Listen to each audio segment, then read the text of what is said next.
background noise, but Luca Nation, what's going on, ladies and gentlemen? Today we have a repeat guest, but this is someone, we've talked about in the past quite a bit, and I think you're going to love today's show.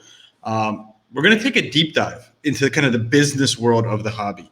And we have Max Spiegel on. So we've had him on before. It was episode 272, and it was one of our favorite episodes. Our community loved it because we went really in depth with Andy Broom, who was head of grading for CCG.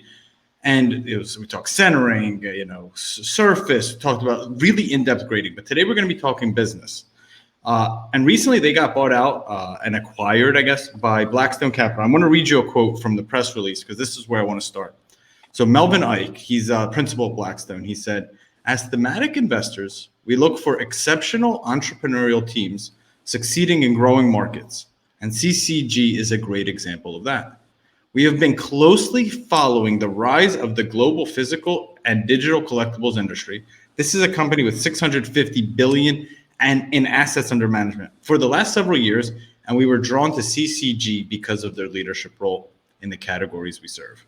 So without further ado, I'll stop talking, but that really left an impression because that made me feel, as just a peon in the hobby, very confident about the future. So without further ado, I want to welcome Max Spiegel back to the show. And I'm curious, what's your take? What do you see for the hobby in the next few years, Max? Yeah, well, thanks for having me back on the show. I think it's incredibly exciting. The Blackstone team is extremely smart. They're obviously very, very successful. And they spent a lot of time with our company. I mean, we probably been talking to them for 4 or 5 months after they approached us, until we actually got this deal done. And they really dug in deep and really seemed to appreciate the business.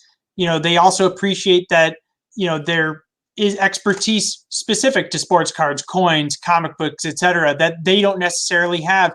So I think what we're doing is we're pairing the best of both worlds. We've got their investing and asset management experience with our collectibles knowledge, and I think that's a really powerful combination. I love it. And it makes total sense. And what's, if you could give us, and not the secret sauce, but what's the vision? Is it expansion into Europe and Asia? Is it, here kind of growing your facilities? Is it, you getting into more different kind of ancillary markets? I'm curious. What's the vision? Yeah, well, I think there's a whole lot to it, but fundamentally, and I think this will be good news for collectors, is they want us to solve the tremendous backlog that we have. We've obviously been working really hard, working tons of overtime. We've been hiring like crazy to keep up with the demand for our sports cards and our trading card businesses, as well as, comics also has a substantial backlog. And we've been making some progress there. What I'm hearing from them is, we're not making enough progress there. So what they want to do is basically give us, carte blanche, a blank check, however you want to describe it, to get more space. I spent 2 days in meetings with them, Monday and Tuesday of this week, and they said, go out, get more space, get more people, whatever you need to improve turnaround times, go and do it. And I think that's just a different philosophy than we've had before, where they don't care so much about turning a profit right now. They want us to establish ourselves and become the best possible service for collectors, because we know that, the money will follow, all that comes. But first and foremost, it's about providing a great product and service. And I think with their help, we're getting closer and closer. I think one of the big challenges... Before you jump on, just let that sink in to the audience here, right? So partnered up, obviously a huge partner who has said, even though we are buying in, even though we are putting money here, even though we're putting our money on our table, profit, us taking money out of this, that's going to take a back seat.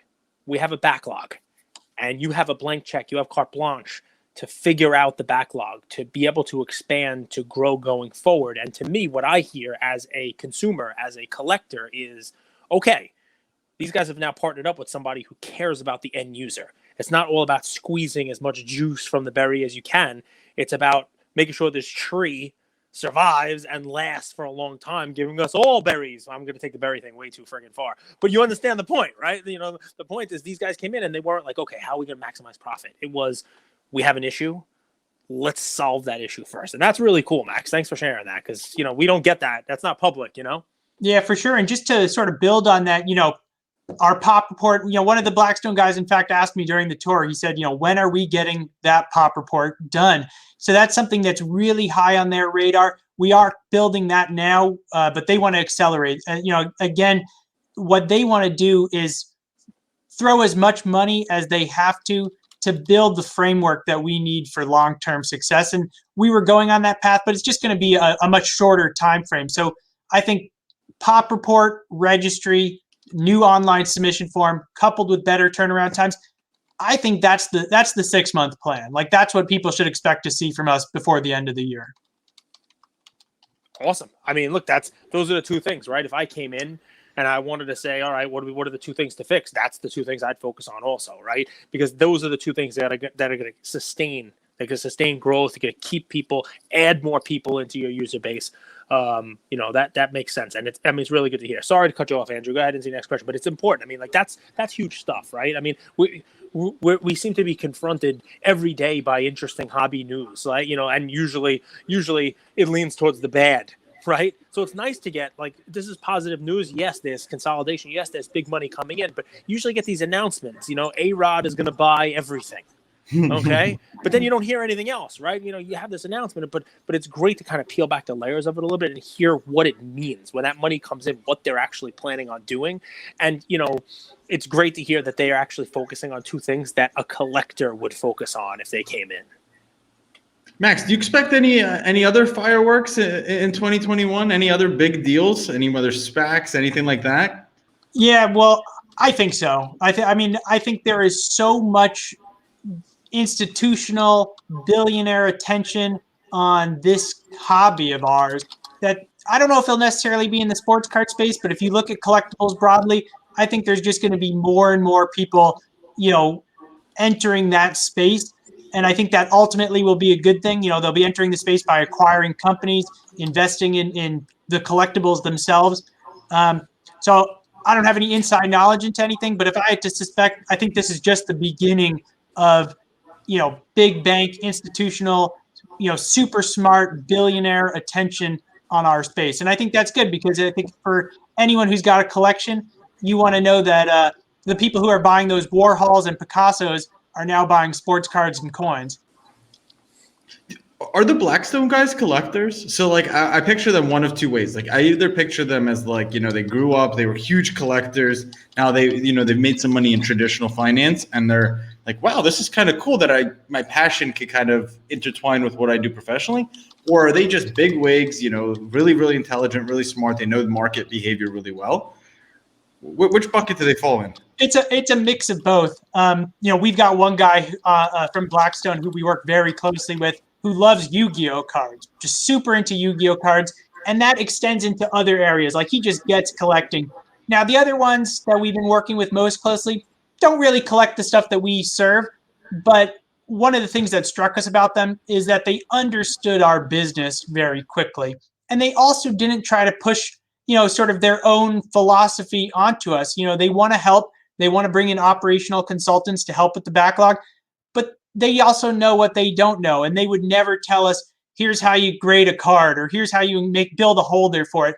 They don't care about that stuff. You know, they care about the business fundamentals. And I think we've done a lot of things very well. I think that's why we caught their attention. But clearly there's room for improvement. And I think that's where they're going to come in and help. I think the one thing, so see, like just the whole brand that you guys have, CCG, CSG, people love you guys for the comics. We could talk a little bit about VHS tapes apparently now being graded. That's not a world that I totally know, so Cade, you could jump in there. But the one just minor complaint that people have against CCG is the holder for sports cards. And I saw you were very active, you know, on social media, and people are saying that there's some news that you guys are changing that holder. For people listening, could you clarify any like design, UI, UX changes that are coming through the pike? Yeah, so, you know, I hear very specific comments about the holder. The comments I hear is that overall people love the clarity of the holder. They love the rigidity of the holder, how it protects the cards. The complaint that I hear is that sometimes when our label does not have subgrades, it's kind of a little barren. You've got the description of the player and the card itself, and then a lot of white space on the label. And I think that gives a misconception that the holder's really tall. It's not. If you lay the holder next to any of our competitors, it's no bigger than our competitors. I mean, maybe a couple millimeters. I think one thing that we're looking at is just taking our label and seeing if there could be some tweaks there to make it just look aesthetically better when maybe you don't have subgrades, or if it's a really long player name and then nothing underneath that. But I think, if anyone hasn't seen our holder, go take a look at one of them at the National. Compare that to one of our competitors. I think everyone will like the holder, but maybe the label has some room for improvement. We also just launched, I don't know if you saw, our thick holder, which we're super excited about. So we got our thick holders in several different sizes. We're going up to 7.25 millimeters for cards. And that's something that we're really proud of, because I don't think anybody does cards that thick. And we're actually working on additional sizes. So it's all going to look in the same family. But, those holders, they all stack together. They all have that same kind of footprint. They're just thicker. It really, I think one of the things that we do well is just have this unified family of holders, not just within CSG, but within our other companies too. Can you stack them all? Oh, yeah. Every holder Thick can stack. ones, thin ones, different sports, different non-sports. You stack them up and go. I love it. And by the way, that's a huge thing. I mean, I love it. I hold up a brick. It's a huge thing. You know what I mean? To be able to do that. So that's awesome. And all right, so thick cards. Wow, that's interesting. I'm curious, Paige. Are there any new cards that you guys are getting in?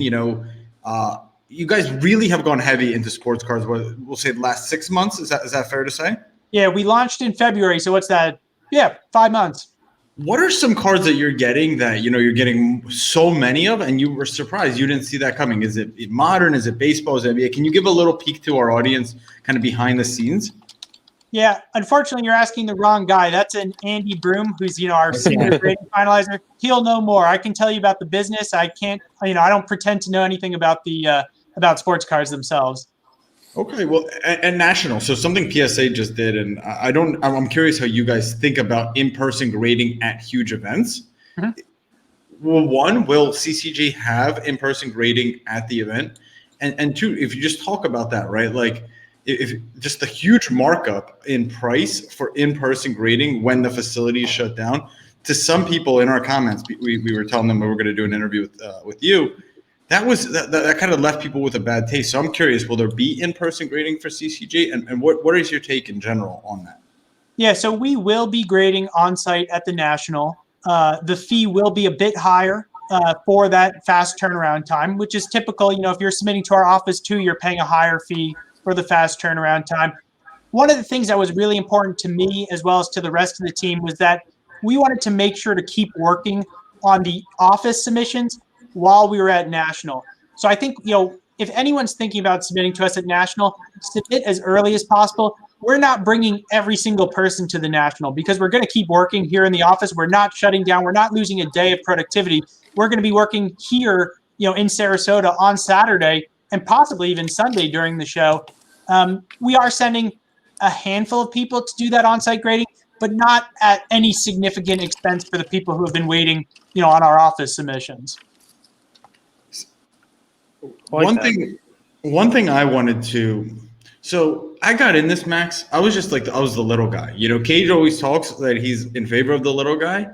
Well, he hasn't been a little guy in years. Maybe not since I was 5. So I got into hobby. I was able to color up. I took my few $100 and then I bought Zion, and then I turned that into Kobe rookies, and I was able to move my way up and kind of develop a bit of a bankroll, and that was really fortunate. There's timing, and maybe I made some of the right moves.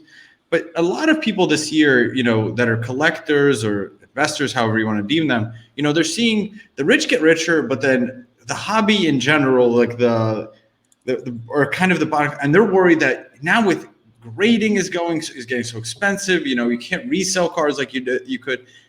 they're worried about coloring up. They're worried about building bankroll. They're wondering, is it the suit guys that are making all the money and I'm going to be sitting here broke? Can you give a vote of confidence? Because when I see all of these acquisitions and all of these positive things happen to the hobby, I hope that there is a trickle-down effect. But the business. How can there be a trickle-down effect where the consumers of the hobby, the people that are on the floor, also benefit from this?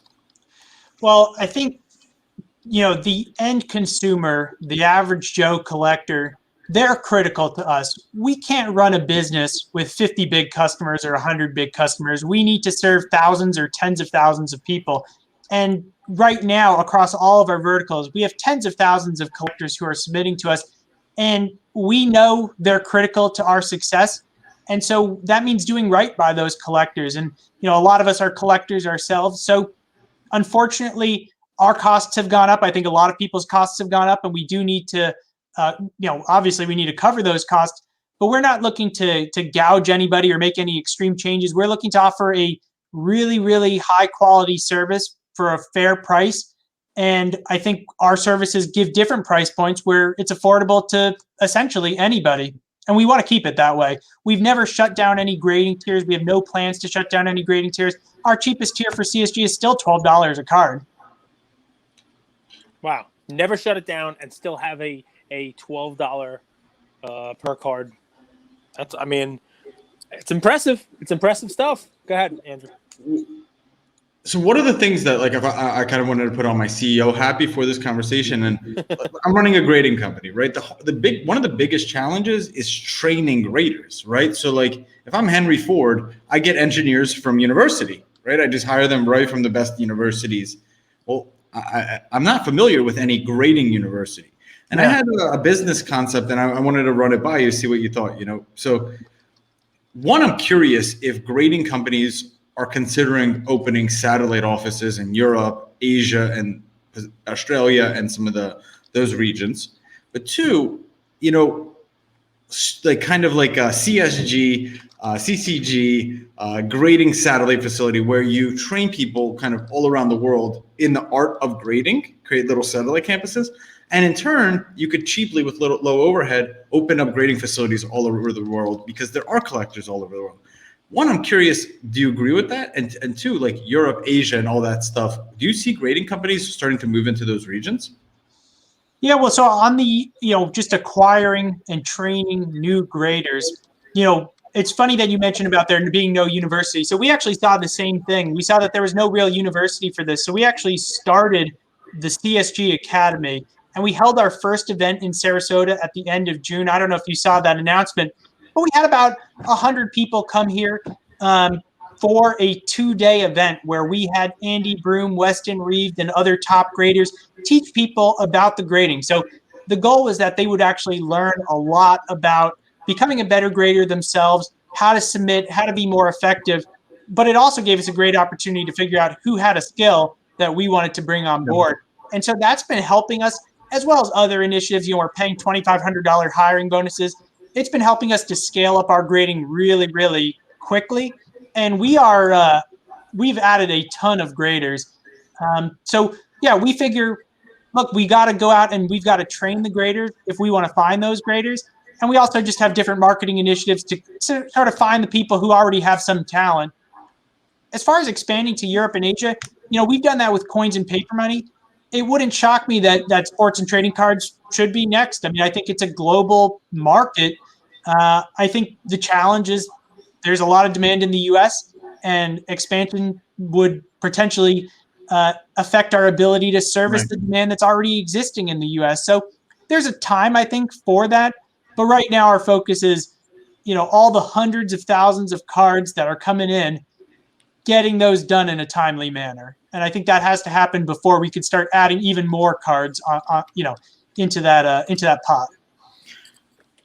How are people having conversations? The Blackstone, the top of the top when it comes to asset managers, when they see Mickey Mantle cards sell for 5.2 million, when they see Steph Curry cards, record cards prices, then they see the Mickey Mantle card, the PSA 10 was at the All-Star game. How are people talking about those like legendary iconic cards? Yeah, well, what I'm hearing sort of broadly is that the people they know, who are people with lots and lots of money, they're not just buying stocks. They're buying cards, they're buying coins, they're buying comic books, and they're saying that it's becoming essentially a given that if you've got a lot of money, or even if you don't have a lot of money, you're putting some percentage of your net worth of what money you get into collectibles. And that's becoming more and more important. And people are putting a larger and larger percentage of their money into collectibles. And I think that's a fundamental shift where it isn't just a hobby. Like, people are looking at this as an alternative asset class. And I think Blackstone had that realization. And when they looked at us, we're not just a company that serves a hobby. We're a company that serves an asset class, just like a stock or bullion or anything of that nature. If I'm out there 25, 30 years old, okay, and you would give advice or a suggestion, comics, VHS, gold, bullion, cards, are there some industries, some of those side industries that I should look at that I might not have been? I'm a sports card collector. What should I be looking at next? Yeah, I mean, it's tough for me to give that advice. From my own personal experience, I would say do what you love. If there's a collectible that you love, don't try to find the one area that you don't care about, but you just want to make a quick buck off of it. I think if you love sports cards, there's lots of money to be made in sports cards. If you love coins, there's lots of money to be made in coins. I would say don't abandon your passion, because one thing we've seen with collectibles for the last couple of years, all of them are on fire. So it doesn't matter whether you collect sports cards or coins or video games. There's an interest in all types of collectibles. Now, there are probably some that maybe are better than others, but you see what's getting the prices realized now, what the grading companies are looking at, and that's probably where I would focus my attention. Hey, Max, what about posters? Yeah, well, we've been grading posters. The challenge. That's why I bring it up, Max. Yeah, the challenge is they take up a lot of space and they're hard to ship. I mean, that is, it's such a simple issue, but believe it or not, the ability to just ship something and put it into a holder plays a big role in it becoming a liquid item. 100%. 100%. There are some pretty cool posters. For sure. Slammed up. They're pretty cool. Music posters, event posters, movie posters, signed UFC event posters. I mean, there's all kinds of crazy ways to go with that one there, Andrew, as an untapped resource. If people are going to be spending six figures on old Game Boy games getting graded, why not that stuff? You want something with Jimi Hendrix and Janis Joplin in concert together. That'd be pretty nice, Max, what do you collect? I collect early American coins, like from the colonial period. I just love American history. I love all history, but it's just, it's a great way to see history in action and actually hold a piece of something that, some colonist held. And I think that's one of the really cool things about coins and collectibles. It gives you a connection to a period in time that you like, or a place that you like, or a person that you like. I think that's super cool. It's funny. My dad's a good friend. He's in his 50s. He's been coin collecting it was like 15 years. Even before this hobby was on a boom, and he's always been talking about it. They kind of have double utility, right? And a coin, it gets it's rare, it's collectible, it has that. But some coins are also minted in silver and gold. So you have like that kind of like you're investing in the price of gold as well. Is that right? Yeah, for sure. I think that a lot of coin collectors like that there's sort of a minimum value to the coin. You've got the bullion value, and then you've got the collector and the numismatic value on top of that. It definitely appeals to a lot of people. But clearly, that's not a prerequisite for a collectible to be worth a lot of money. There's plenty of collectibles like sports cards that the paper itself or the cardboard isn't worth anything, but it's the uniqueness of the item or the design of the item or the sort of subject matter that makes it valuable. I love how you said that, a floor for like a kind of base value. Yeah. Well, but you could always melt it down, right? You always sell it for the value of the gold, right? I mean, for sure. It's what do they call it? Spot price, right? The spot price of the gold, right? So, and obviously some of the more limited gold coins, they have a higher percentage of actual gold in the coin. I think like the maple leaf, the Canadian maple leaf has a little bit of a lesser. The African Krugerrands from South Africa has a little bit of lesser than say like the Chinese, what do they call it? The panda is their gold coin, and the American has both the Buffalo and American Eagle coins. They have a different level of gold in them as well. And then you get limited versions of them, right? Where you're talking about like the St. Gaudens, right? The ultra high relief coins, the real collectible ones that are limited, right? So I'm talking your language now, right, Max? For sure. You know your stuff. Max, the reason I wanted to have you on, and it's been exactly what I was hoping for this episode to be. We get kind of two questions. Like, one is, where is there still opportunities in sports cards to make money, and is the market crashing? And the last 5-6 months or 3-4 months have been challenging for some of the investors that have come in the last last year, and they haven't made money. So I always like to take a step back and get perspective. And to me, yes, it's really nice when card prices are going up. But I think it's also important from a macro standpoint to see, look at the vote of confidence. Very intelligent and successful people are saying they bought the card of CCG, the business. Right. Right. We're here buying like Luca Prism TSA 10s, and they're like, well, we believe in the business so much, we're going to go out and buy the business. So I wanted this to be, very optimistic, very hopeful for the hobby. Nationals are right around the corner. Are you guys excited for National? Is there any events that you guys are going to have going on? Any announcements you want to make for National? Well, yeah, we're really excited for National. We've done a couple of local shows, but this for CSG, this is the first big show that we're attending. So just to be out there, we're going to have a huge booth space. We're sending, I don't even know how many people. It must be like 30 people that we're sending out to that show. So we want to meet people. We want people to know that we are the real deal, and we're here to compete at the highest level. And I think when they see our booth and our setup and the services we're offering, it'll become apparent to them if it's not already. So yeah, we're really excited about that, and we're really excited about the future of the sports card market. I mean, I think markets, as any other market, they fluctuate, but I think that the fundamentals for sports cards are really tremendous. I mean, there's just so much appeal in there. And I think that's what a company like a Blackstone is most interested in is, again, going back to our very first part of the conversation, they don't care about, short-term profits. They care about fundamentals. And I think that all collectibles, including and especially sports cards and trading cards, they really have strong long-term fundamentals. One of those, and it's hard to qualify this or like quantify it. Collectibles have become kind of culturally relevant. Like, you look at Rock Nation, like Jay-Z's brand buys into a comic book grading company, right? Right. And you're like, when in history would that have happened before? Right. And I think that is kind of those fundamentals that you're talking about, and so many other positive things. Max, I appreciate it. I wanted it to be exactly right around the 30-minute mark because I wanted our audience to listen, take this away. We've also done an episode where it's way different, way more in depth about grading and all that stuff with head grader at CCG, Andy Broom. That's episode 272. Cage, any final words? No, I mean, listen, this is great to hear, right? Because I mean, it's nice to peel back the layers and get some real details about the going forward, the investment that CSG has. Just for our folks who might be going to the National. Can they come stop by? They come say hello. You're going to be, we're going to be grading cards. You already said that, right? I mean, who's partying with Max? That's what I want to know. Because you don't already have stuff going on. You can hang out with us. I mean, I'm kind of a laid back guy, but I'm expecting Goldberg to be the partier over in the National. So, Max, you find Goldberg. He's ready. He's going to show up early. He says he's showing up like 3 days before the National. He's going to have the whole town all picked out. He's going to know all the spots. What do you think?